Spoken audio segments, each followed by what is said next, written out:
Hi everyone, today is July 13th, 2018. This is today's reading. I first want to thank you for tuning into my channel, and I'm very appreciative.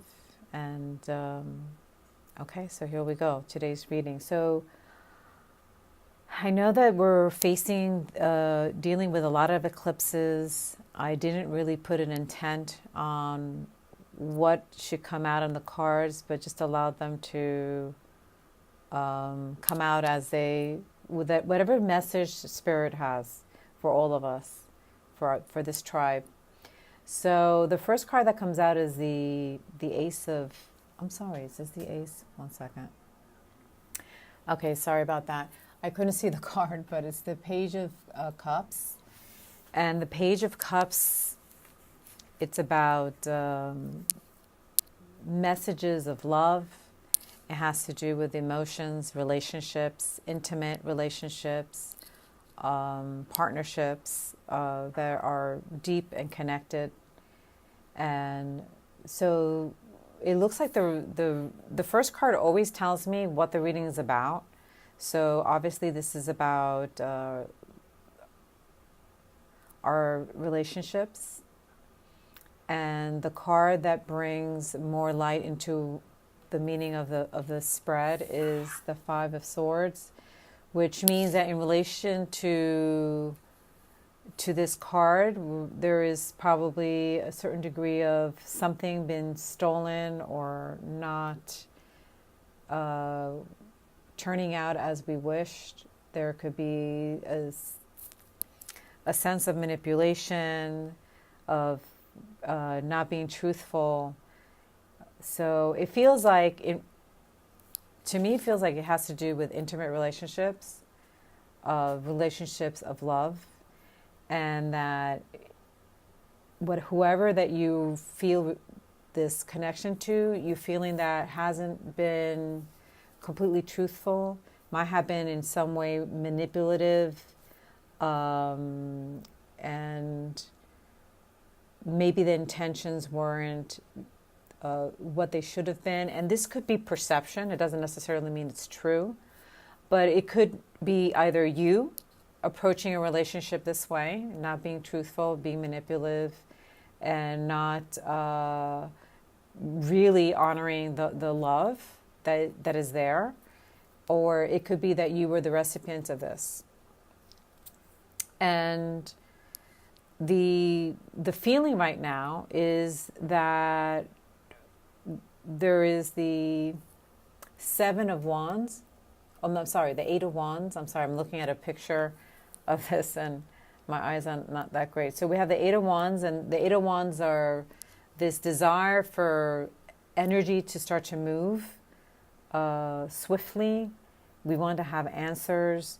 We want not to be stuck in this energy of feeling deceived, manipulated, and trying to, in reference to especially love, is to start to move into a direction where we could start to attract something different in our lives. And whether, if we feel very connected to this person that we betrayed or we feel betrayed by, we would like to have some resolution to move it in the right direction, in the correct direction. That's the Eight of Wands. And there's a sense that in the distant past, you might have felt that this person was someone that you could have an abundant family with. We have the Ten of Cups, that there was moments of celebration or hopes for celebration. So this is either you were married to this person, lived with this person, or desire to have that kind of relationship with this person, where there was abundance, there was joy, there was unity, there's family, celebration. And in the more recent past, we have the Six of Wands. And it almost feels like whatever happened to bring this sense of betrayal, manipulation, insincerity, that we're recently just got to a place where we've been able to, as if we were in battle, have come to the other side of it victorious. So there is something that recently happened that allowed us to move forward with the sense of that we now can have new beginnings. And when I look at the Page of Cups, this could also be, if it doesn't resonate in terms of a love relationship, it is a major water sign, and it could be anything that has to do with emotional sadness, grief, stress, something that has felt, something that you desired deeply that was unfulfilled, and you felt that happened because of deceit, some kind of deceit, some manipulation, that your hopes of having this happily ever after ending, where there's celebration, possibly marriage, family, either didn't happen or happened and then didn't turn out as you liked. So now we're in the position of we're on the other side of this. We feel victorious and able to now to move forward. And the future influence that's happening, the immediate future, is the Ace of Swords. And the Ace of Swords is about victory, is about physically being able to manifest on earth. It's the hand of God also coming in.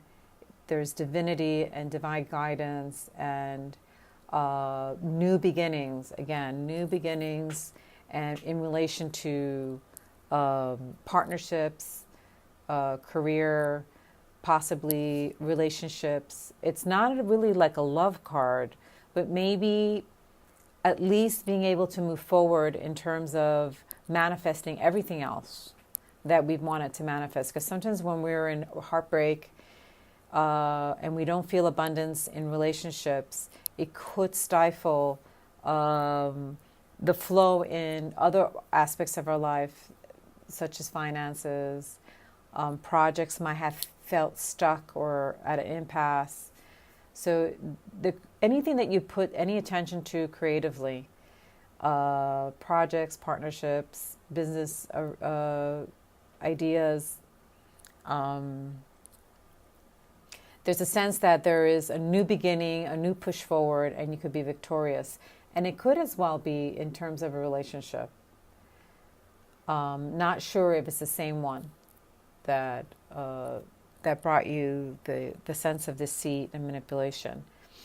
And then in looking at us, where we are, there is this, I'm looking at the Six of Swords, and the feeling here is the need to move to safe ground, that there was all of this emotional distress, this pain and grief from the past. We are now on a journey towards getting to the other side of the turmoil and coming to safe ground. And there's also a woman and a child in the picture. So it could be that while you were going through all of this turmoil, there was this, a fear or sense that family, it could be children, felt you felt unsafe, that they might have felt unsafe or you might have felt unsafe, and now your biggest desire was to be able to get to the other side of this emotional pain or your tower moment and come now to a safe place. So the next card that sheds light on this is the Magician.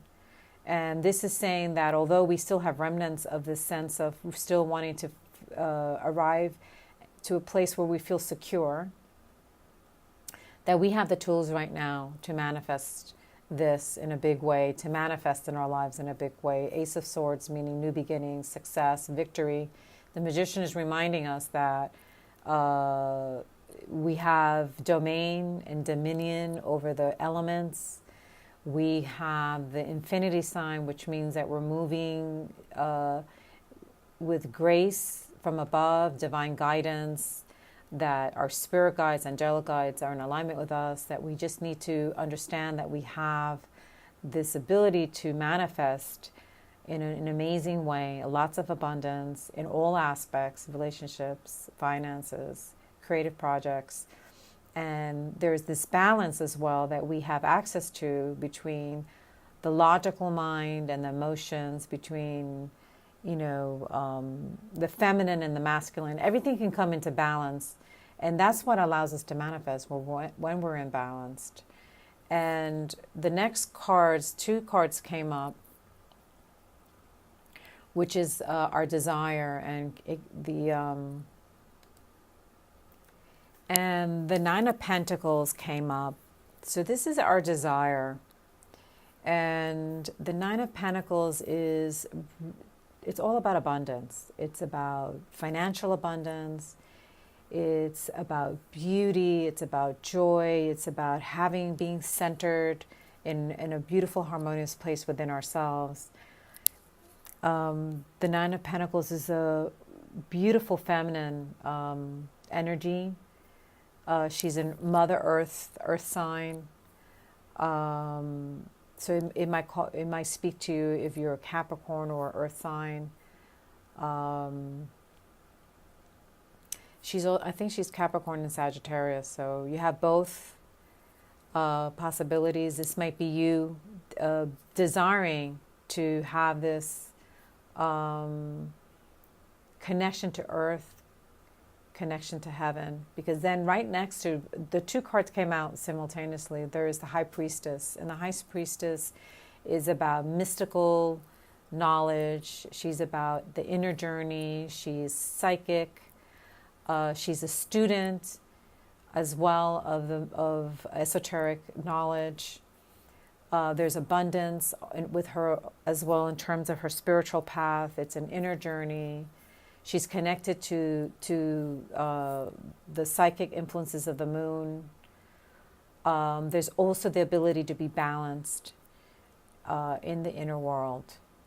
So this is like the initiate. So you have the balance between the outer world of abundance and the inner world of connection to spirit.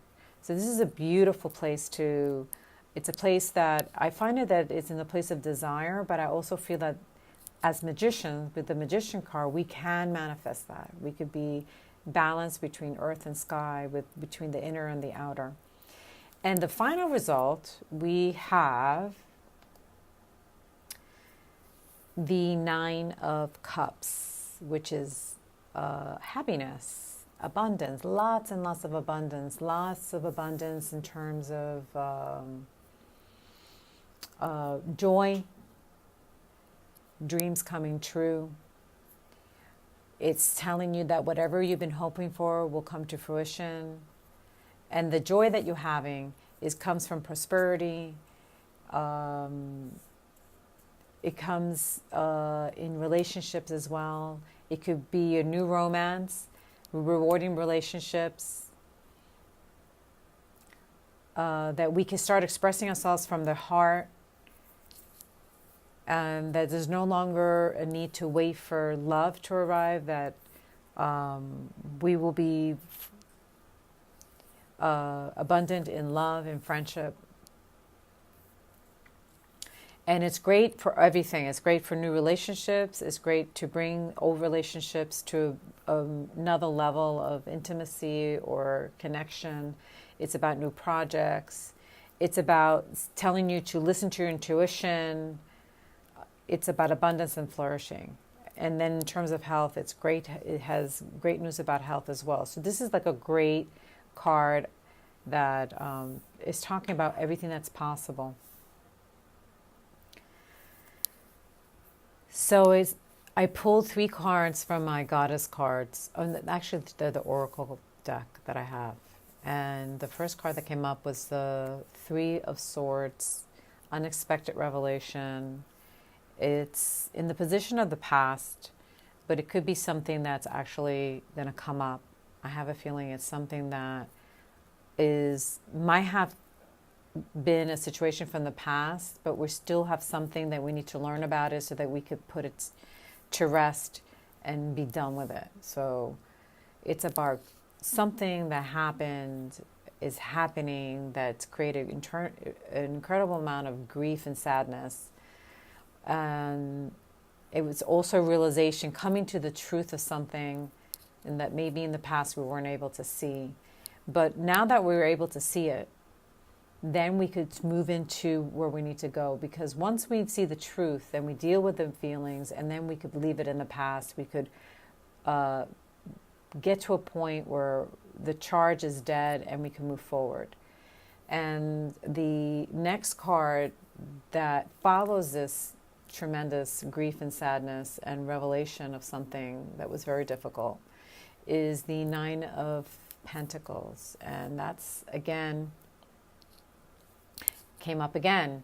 Abundance, abundance, abundance, joy, joy, joy, success, tons of success. And to give you a little bit more light as to, in addition, where this is going, I pulled the Ace of Cups. And the way I read this energy from this particular deck, the Ace of Cups is new love energy. Is there is going to be someone new coming into your life that's going to bring this beautiful energy of love. It could be, if you're already in a relationship, it's going to bring the relationship to a whole other level. If you're have a beautiful family and a family unit, it's going to bring harmony and much more beautiful connectivity between everybody. So this is about friendship, relationships, family. New love energy means that it's kind of like you could be in a relationship with your sister, for instance, but there's a lot of animosity and disharmony. But then that relationship, something shifts so there could be something new and a real connection with that person when before it wasn't possible. So that's an example of it not only being about intimacy, about intimate relationships or love relationships in the sense of like the lover, this could be about everything. And that's possible. When we start to move the energy of love, abundance comes in many, many ways, and it comes in all places. And it's we have an ability when we're moving the energy of love to actually help others move into it too. It has a way of being the great transmuter.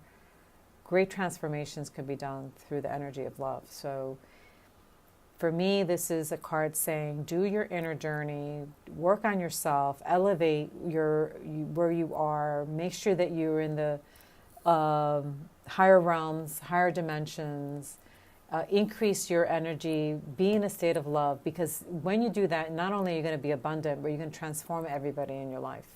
So this is like the work that we all need to do. So to bring a little more light on this spread, on the reading today, I picked cards from two decks. One is an animal wisdom card deck, and the other one is from, hold on a second, let me find out, one sec. I have to write down her last name, but her name is Joanna, and she made these beautiful cards. I use them daily. And I use them in all my spreads because they bring sort of like I call it the dough, ringing the bell, and what is really the everything about. And I love the cards that get pulled. They have like this synchronicity and beauty to them. But let's start out with the animal cards. We got the fish. The symbology is feminine energy, fertility, and abundance. I'm going to read directly from it. This is from the Animal Spirits Knowledge cards, by the way. And it says, the fish is a sacred symbol to many peoples and has assumed the form of deities and other supernatural beings. As a creature of the water, is associated with feminine, life-giving energies and is often a character in creation myths. The trio, a tribe from the tropical rainforests of Brazil, tell the story of Paraparawa, a fisherman who is visited by a spirit woman that rises from the body of a fish. The spirit woman shows Paraparawa how to cultivate plants and how to cook them. To the Pech Indians of Honduras, the nine-eyed mermaid, Sirena, is the mother of all fish. The Pech people would have special ceremonies before fishing to ask Sirena for permission to take some of her offspring. In the painting, the head of a woman is framed within the body of the fish, emphasizing the feminine aspects of the animal spirit. So this is fish. And when two cards come up, I take both of them because I feel like it's bringing more light on what the spread is about. And we got the fox, which symbolizes cunning, sexuality, and creativity. Again, I'm reading from the card. It says, like the coyote, the fox is strongly associated with magic, supernatural power, and cunning. In the wild, it exists at the edges of field and forest, and in the mystical realm is a principal mediator between the human and spirit worlds.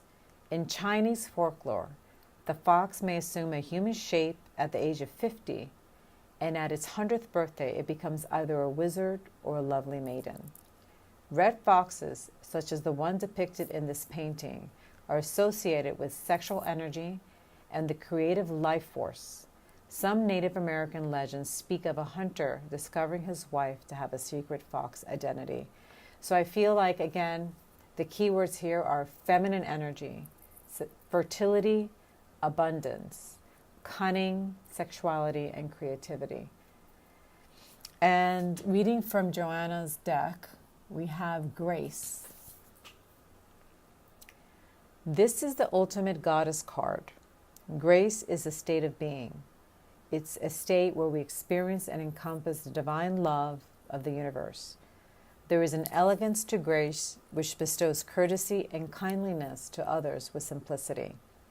Advice: practice what it feels like to be gracious. Is there a situation where it behooves you to be magnanimous? Open your awareness to a greater loving force and let that force flow through you. So for me, the last reading I did, it talked a lot about needing to bring kindness and gentleness into our lives right now because of the eclipses are bringing up a lot of energy that could feel combative. It could make us feel that we need to take a stand or defend ourselves. And it's really saying, if you could just be the observer for now, that a lot of things are coming up so that we could let go of them, and warning us to try to not react to it, not to take it as a defensive stand, but try to bring ourselves back to harmony as fast as we can, bring love into our hearts, and try to deal with all of these frictions that are coming up with gentleness and kindness. That's today's reading. I hope it brought light and some wisdom and some understanding to what's happening in your life.